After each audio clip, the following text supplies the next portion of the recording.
E aí, galera, beleza? Vamos para uma aulazinha diferente agora. A gente saiu da matéria de calor e temperatura. Vamos falar um pouquinho sobre ondas, tá? Sobre conceitos da onda, tá? Pensa no seguinte, observa bem essa imagem aqui. A gente tem dois rapazes, né? Segurando uma corda. E esse rapaz aqui, ele vai balançar a corda para cima e para baixo, certo? Esse rapaz aqui da esquerda, ele vai balançar a corda para cima e para baixo. Quando ele faz isso, gera um pulso, né, sobre essa corda. O nome dessa perturbação aqui, essa única perturbação, é chamada de pulso, tá? Quando ele lança esse pulso, uma perturbação, ela não fica estática, né? Ela vai andando sobre essa corda até chegar ao outro rapaz. Quando a gente cria várias perturbações dessas, ou seja, vários pulsos, é o que a gente chama de onda, né? Então, toda perturbação que a gente tiver no meio, né, que seja relacionada à transferência de energia, porque repara, quando ele balança o braço, parte da energia dele que balançou esse braço foi transformada, né, em uma onda, né? E essa onda está se propagando, que também é energia, né? Está se propagando nessa corda.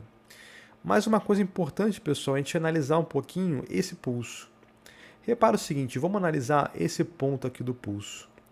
Esse ponto do pulso, ele, por mais anti-intuitivo que seja, ele fica estático na mesma posição que ele estava antes.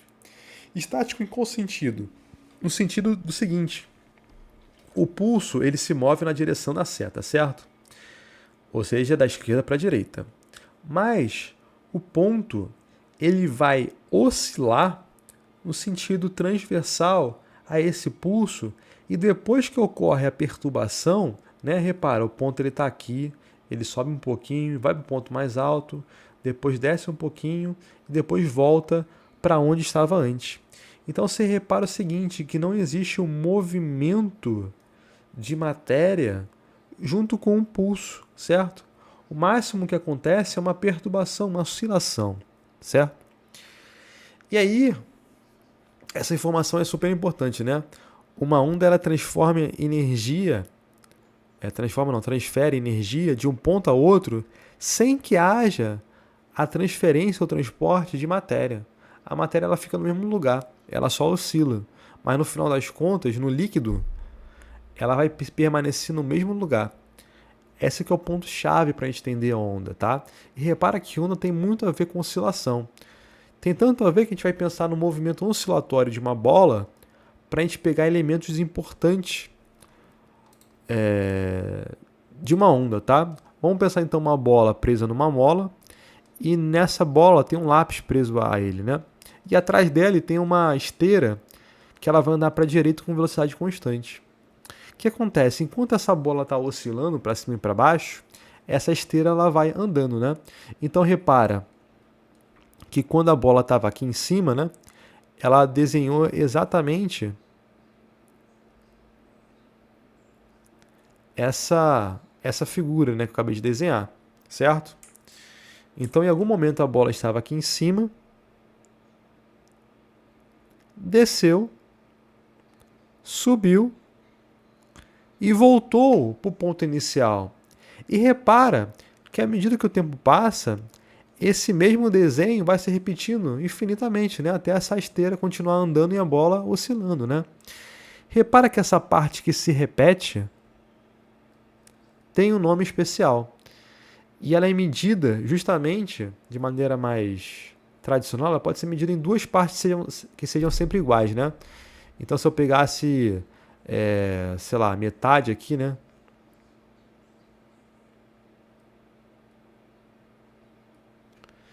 A partir aqui desse meio dessa onda, eu também teria justamente essa parte repetida, né?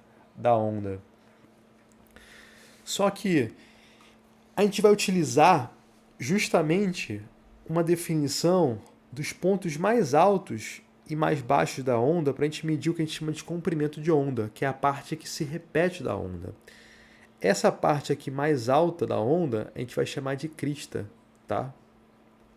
E a parte mais baixa da onda a gente vai chamar de vale.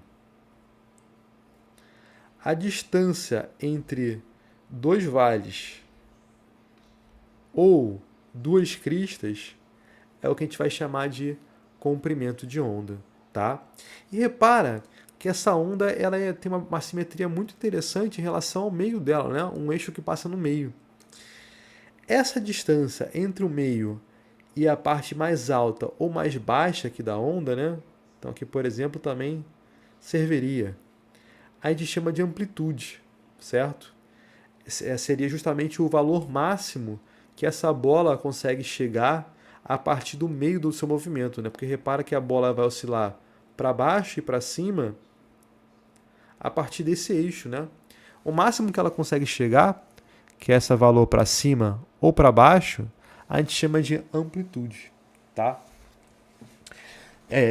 O período vai ser justamente o seguinte. Repara que para a bola que estava aqui em cima, né, chegar, descer e subir de novo e voltar ao mesmo ponto demora um tempo, né?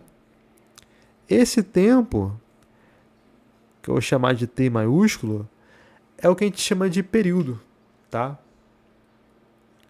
O tempo que demora para essa bola fazer uma oscilação completa, ou seja, ir lá de cima, descer e subir para o mesmo ponto, né?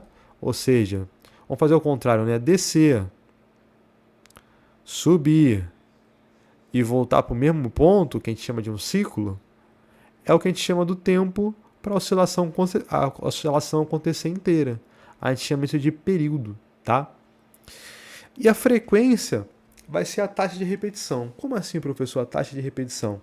Vamos tentar entender um pouquinho, inclusive tentar achar uma relação entre período e frequência, tá? A frequência vai ser quantas oscilações aconteceram num determinado tempo, tá? Então vamos pensar o seguinte, vamos dizer que o tempo que essa bola demora para ir do ponto mais baixo e voltar para ele é 1 segundo. Só que eu tenho uma segunda máquina onde o período é metade do primeiro período. E uma terceira máquina onde o período é 1/4 do primeiro. Ou metade do segundo, né? Vamos tentar analisar. Primeiro, no primeiro período vai demorar 1 segundo para ele ir lá de baixo, subir e voltar para lá para baixo, certo? Então ele faz uma oscilação por segundo.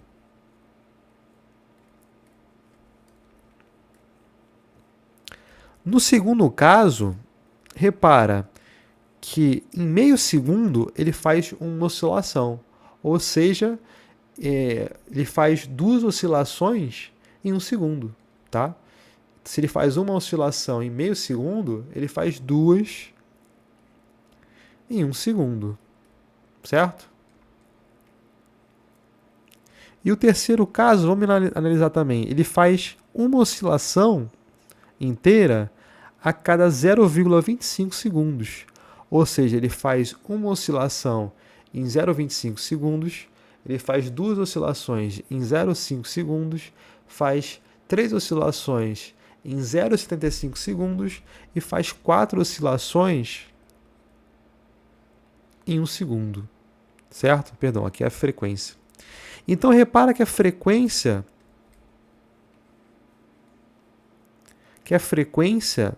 ela tem relação com o período e é a seguinte: a frequência ela vai ser o inverso do período. Porque repara que no caso 1 é tranquilo de enxergar, né? Eu coloquei 1 segundo aqui e foi. No caso 2, repara que 1 segundo, né? Vamos fazer um cálculo diferente. Meio segundo é 1/2, né? Isso é igual, lembra, repete a primeira e multiplica pelo inverso da segunda, né? Dá 2. Então aqui que vai ser 1/4, mesma coisa. Ao invés de ser 2 aqui seria 1/4, seria 4, né? Na frequência 3.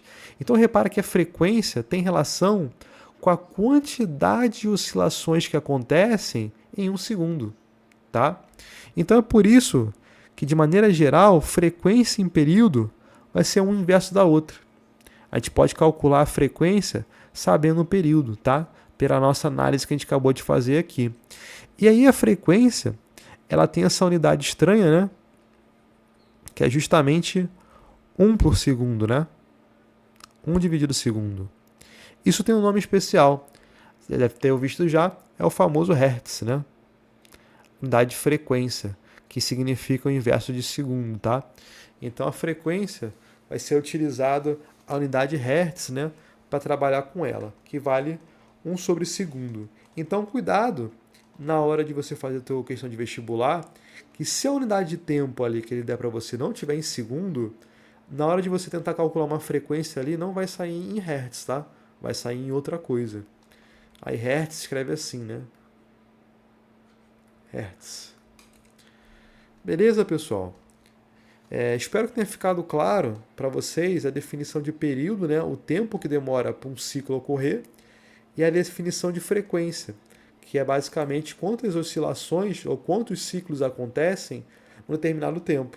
Nesse caso aqui foi no caso do segundo, né? Então era uma oscilação em 1 segundo, 2 oscilações em 1 segundo, 4 oscilações em 1 segundo, tá? Vamos falar um pouquinho sobre os tipos de ondas ou classificação da onda, tá? Existem as ondas transversais. Repara que ao oscilar essa corda, a energia vai ser transmitida na direção da corda, certo? Só que as oscilações na corda, elas são para baixo e para cima, ou seja, perpendicular à direção da propagação da energia ou da propagação da onda. Quando a direção da oscilação é perpendicular à oscilação à direção da energia, da propagação da energia, a gente chama ela de ondas transversais, tá? É o exemplo da mão na corda, certo? Só que nem todas as ondas são transversais, elas podem ser longitudinais. Como assim? Imagina que você tem uma mola presa na parede. De vez de oscilar ela balançando para cima e para baixo, igual é aqui no segundo caso, eu vou oscilar ela para frente e para trás. Isso vai gerar áreas de compressão e áreas de rarefação. Áreas onde a mola está cada vez mais próxima uma da outra, e áreas onde a mola está mais distante, né, da sua matéria, está menos densa, né? Aqui tem uma densidade de mola maior do que aqui nessa região do meio. Entre duas regiões onde há justamente essa compressão, é que a gente marca o nosso comprimento de onda numa onda longitudinal. Enquanto na onda transversal a gente pegava duas cristas ou dois vales e via a distância entre eles, aqui a gente vai pegar, igual esse caso aqui, tá vendo? Tem um vale e tem outro vale. O comprimento de onda nessa onda transversal deveria ser justamente essa distância. Aqui a gente vai pegar pontos de compressão nessa onda, tá? E esses pontos de compressão, pegar a distância entre dois consecutivos, vai ser o nosso comprimento de onda. Professor, além da mola, existe outra onda, né? Outro exemplo de onda, que é longitudinal? Sim, o som. O som, por exemplo, vai ser muito parecido com essa ideia. Então imagina que você tem ar aqui.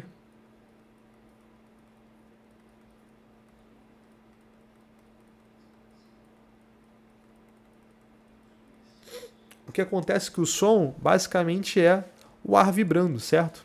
A gente vai ter regiões de compressão e regiões de rarefação, certo? E ela se propaga nessa direção, né? Então o som estaria se movimentando nessa direção aqui. Então a gente vai ter regiões com mais densidade de ar e regiões com menos densidade. Essa distância entre duas regiões de compressão é que a gente chama de comprimento de onda numa onda longitudinal. Pode perguntar também, professor, será que tem um exemplo onde as ondas transversais e longitudinais podem se unir, certo? Repara que aqui poderia, né, no exemplo de baixo. Se além de eu balançar para cima e para baixo e ficar se comprimindo a onda na direção da mola, eu conseguiria fazer, mas tem um exemplo mais natural. Esse exemplo é as ondas do mar. As ondas do mar é uma mistura, né, uma onda mista de onda transversal e onda longitudinal. Você pode reparar, por exemplo, na onda do mar, que você vê ondas que formam justamente essas cristas, esse vale, mas se você entrar no mar, você vai sentir toda hora sendo puxado para a direção do mar e sendo jogado para a direção da praia. Essas cristas são formadas por ondas transversais, né? Cristas e vales. E esse puxar de um lado para o outro é justamente formado por uma onda longitudinal. Então tu repara que a onda do mar é formada por duas ondas, né? Ao mesmo tempo. Quer dizer, ela é uma onda só que ela é transversal e longitudinal ao mesmo tempo. Vamos pensar aqui no movimento de uma onda, certo? Para tentar encontrar a sua rapidez. Aqui, de maneira menos formal, eu vou chamar rapidez e velocidade da mesma coisa, tá? Que é muito comum a gente não se preocupar no nosso estudo de onda da velocidade como vetor. Então eu vou chamar rapidez e velocidade nesse caso específico da mesma coisa. Então repara o seguinte, vamos dizer que essa onda ela está se movimentando e sendo criada a partir desse ponto aqui, certo? Ela anda nesse sentido e está sendo criada a partir desse ponto. Repara que o tempo que demora para ela ser criada a partir desse ponto e chegar num ponto idêntico, né, onde ela vai se repetir, então repara que sempre a partir desse ponto aqui ela se repete, né? Ou seja, aqui eu tenho justamente o nosso comprimento de onda, né? E a gente já viu também que o tempo que demora para uma oscilação acontecer é o período. Então tu repara, se essa onda anda para frente com velocidade v, o tempo que demora para formar o comprimento de onda completo é o tempo período. E é inclusive o quanto ela andou. Repara que esse ponto aqui, que está aqui nesse início, depois que passa um período, ou a formação de um comprimento de onda inteiro, ele andou justamente o pedaço, né, o nosso ΔS, que equivale ao comprimento de onda. E durou esse tempo, né, que ele demorou para sair daqui e chegar até aqui, um certo tempo ΔT. Opa! Se eu tenho deslocamento e se eu tenho tempo, eu tenho a velocidade, né? Vamos considerar, para esse caso aqui, que essa onda aqui ela anda com velocidade constante, tá? Então, se é velocidade constante, a gente vai ver depois que ondas no meio, elas vão andar, por exemplo, ondas eletromagnéticas, né? Luz, por exemplo, ela tem uma velocidade constante, tá? Então, isso aqui serve bem. A gente sabe que a velocidade é ΔS ou ΔT. ΔS aqui no caso é lambda, né? E ΔT é o período. Então a velocidade da onda vai ser lambda dividido pelo período. Professor, mas eu já vi essa equação relacionando também com frequência. Lembra, pessoal, que frequência é o inverso do período? Então eu posso reescrever isso aqui, né, como 1 sobre f. E de novo, a mesma regra. Repete a primeira fração e multiplica pelo inverso da segunda fração. Então, no final das contas, a gente tem uma velocidade que é lambda vezes a frequência. Tá? Então, essa vai ser a velocidade da onda. Tá? Professor, a velocidade da onda é sempre constante? Por exemplo, uma onda sonora? Depende. Quando ela troca de meio, essa velocidade ela muda. Normalmente, meios mais sólidos, né? Como, por exemplo, vamos dizer que a onda tá no ar e vai para a água, por exemplo. A velocidade da onda ela aumenta em meios mais sólidos do que em meios gasosos, né? Em meios, vamos dizer assim, menos densos, tá? Então, quando há mudança de meio, há mudança de velocidade. A radiação também. O que acontece na radiação é o contrário. Quando você está num meio que não tem matéria, a velocidade da luz vai ser mais rápida possível, tá? Diferente de uma onda que a gente vai chamar de onda mecânica, tá? Que ela precisa de um meio para se propagar. Porque repara, a nossa onda, que a gente está vendo até agora, ela está precisando de um meio para se propagar. A onda... o pulso na corda precisa da corda, né? A perturbação na mola precisa da mola. O som ele se propaga pelo ar. para chegar no nosso de uma boca para um outro ouvido, certo? Ou de um alto-falante para um ouvido. Ele precisa do ar para se propagar. Ele precisa comprimir regiões do espaço que tem ar e também ter regiões do ar que também sejam rarefeitas, né? Uma rarefação, ou seja, descomprimir, né? Regiões mais densas e menos densas, para justamente o som conseguir se propagar, tá? Só que a luz, a gente vai ver depois, ela não precisa de um meio para se propagar. Então, por isso que tem uma diferença. Essas ondas que precisam de um meio para se propagar, a gente vai chamá-las de ondas mecânicas. E as ondas que não precisam de meio para se propagar, a gente vai chamar de ondas eletromagnéticas, tá? Que tem a ver justamente com radiação. Para a gente fechar a nossa matéria, vamos falar um pouquinho sobre interferência. Imagina que dois pulsos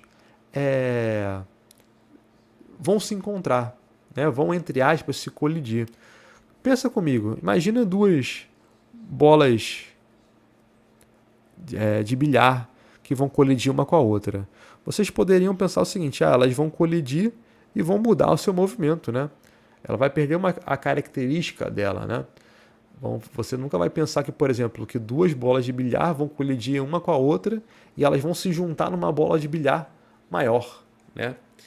Então a gente vai perceber o seguinte, que a colisão da matéria e a colisão de duas ondas, elas vão funcionar de maneiras diferentes.